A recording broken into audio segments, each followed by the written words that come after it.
I got a new carry gun. It's time to retire the K100 that I've been carrying for a number of years.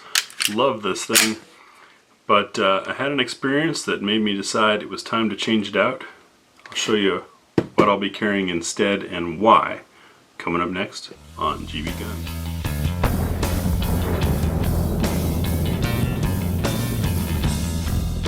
To clarify, this is going to be a tabletop video only. It will get a full range review. You can bet your bottom dollar on it before I carry it that everything gets full review. So the Grand Power K100 I love. You've got this roughly 4¼ inch barrel for extra velocity, nice long sight radius, an impeccable trigger, and double action backup. Now this model was cocked and locked only, did not have the double action decocker, and I was okay with that. I was on a road trip, and I usually just wear my gun at all times, and after a few hours in the car, decided it was time to move this big honker into the door panel and out of my holster. So I reached down, grabbed thumb on the hammer, as I always do. That's part of why I carry DASAs, because with your thumb there, the gun's not firing. It's the safest thing you can carry.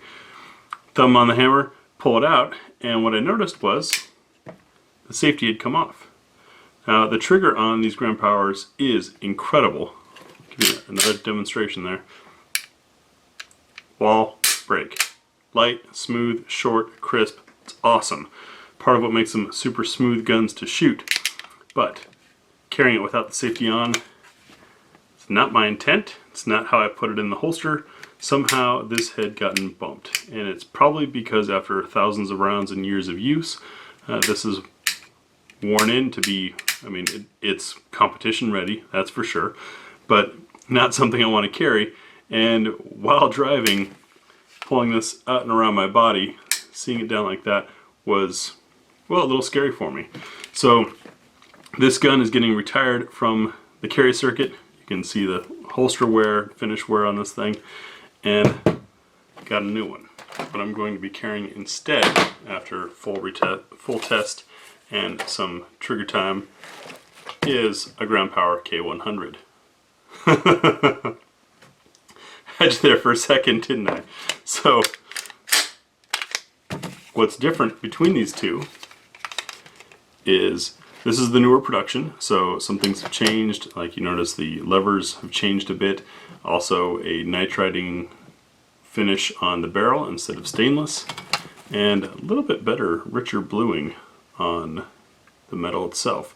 But the reason why I got it is I already know and love Grand Powers, know and love the K100 obviously, but this one, you've got cocked and locked, you also have decock. An extra edge to these things, 3 magazines and 4 back straps included, by the way. An extra edge to the Grand Power that some people might find frustrating, but I think is excellent, is, so cocked and locked, down to decock. If you leave it down, it's double action only.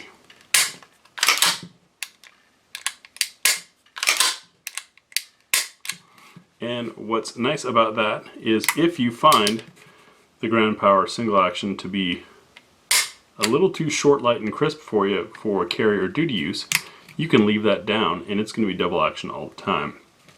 More importantly, if you're like me and you plan on carrying it decocked for a double action first shot and the short, light, crisp, quick follow-up shots in single action, you can move it back up. But you need to train that first shot, and decocking a gun over and over again is annoying. Leave that lever down for training and practice, which, come on, unless you're John Wick, you are training more than you are defensively shooting. So what makes for good training is more important than trying every once in a while and then thinking you got it. Leave this down for the range and master that double action, because even when the gun runs, it automatically decocks, which, as you can see, I need to get used to, because the single action reset, to demonstrate how short it is,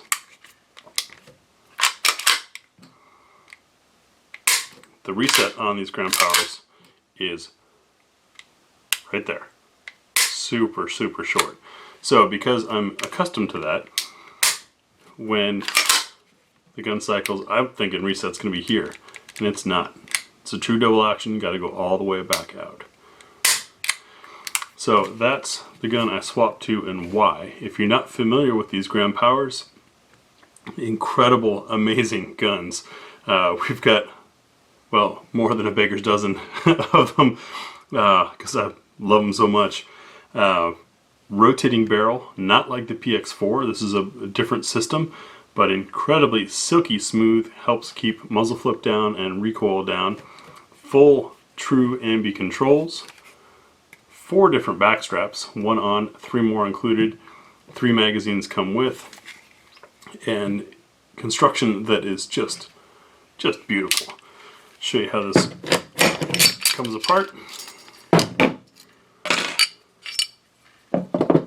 And this slicked surface here, you can see that shine, that is somewhat from oil, but also from the coating, is your camming surface.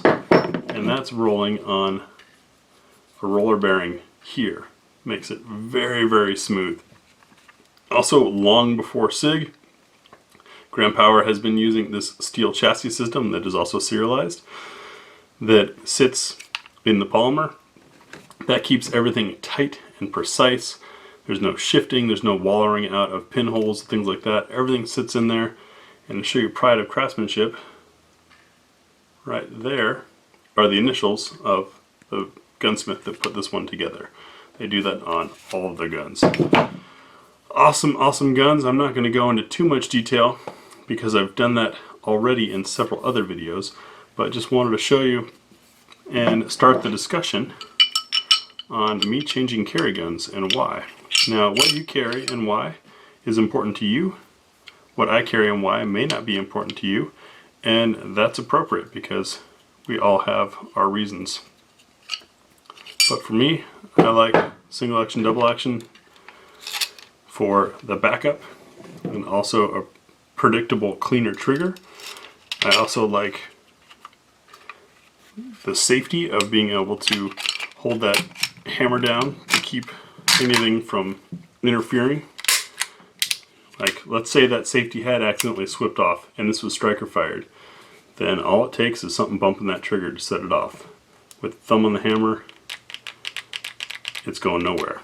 Especially if you're an appendix carry guy, which I am not, but I'm aware of. If you carry appendix, that hammer could save your femoral, which means it can save your life. As a strong side guy, I might lose my butt or my thigh, but still I'm not willing to do that. More importantly, I'm not willing to have any discharge that I did not intend out of the firearm, and having that hammer there makes that so. When we get this out to the range, it'll go through our more typical range review, at least that's what you'll see on camera. We'll show you the 4 different back straps, how they change hand fitment for myself and for Ms. Tia. Of course, there's not going to be any compromise this time because this gun's going in my holster once everything passes. We'll do a what's for dinner test and run some carry ammo through it as well and check accuracy. And then off camera, I'm going to be spending a lot more time getting used to this guy and making sure everything runs, though I have no reason to doubt that it's going to run great. These are incredible guns. We have dozens of videos of them. Even went to Slovakia to visit the factory and shot some cool stuff there, like the Strebog A3, long before they came to the States. In fact, I think we're still waiting for them in the States. Beautiful, incredible guns. Check out those other videos on the Grand Powers if you want to learn more about them. Otherwise, I'll see you in the range review. Thanks for watching.